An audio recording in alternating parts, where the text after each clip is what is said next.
Senator, I want to ask, I think we're still haven't heard from the governor on the Supreme Court decision about the Voting Rights Act.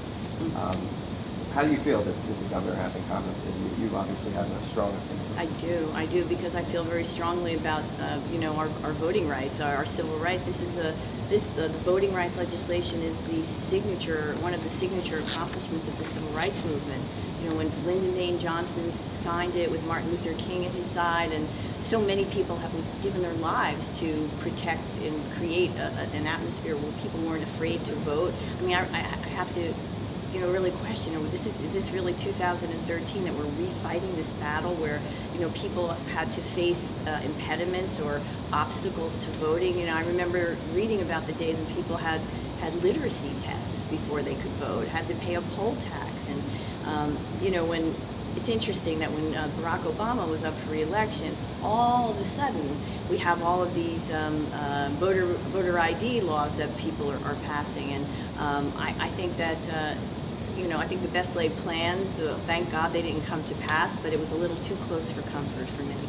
And all of a sudden, Chief Justice Roberts writes this opinion saying that, oh yeah, the days of Jim Crow are gone, so we don't need to have any oversight of these states that have essentially legitimized bigotry. And, so gutted the Voting Rights Act. And, I think that for this governor this is somebody who's not averse to giving his opinion, even when it's unsolicited.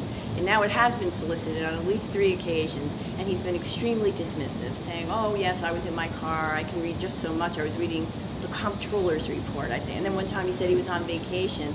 And it's just reprehensible, I think. And this is someone who, in his mind at least, would be president. And for somebody who has those aspirations to not have an opinion or not think it's important enough to frame an opinion on an issue as fundamental to democracy as voting rights, I think speaks volumes about his future. So what do you think could be better about New Jersey's access to the ballot? Like, I know there's been attempts to expand early voting. Yes. I've heard you speak forcefully about that on the floor of the Senate.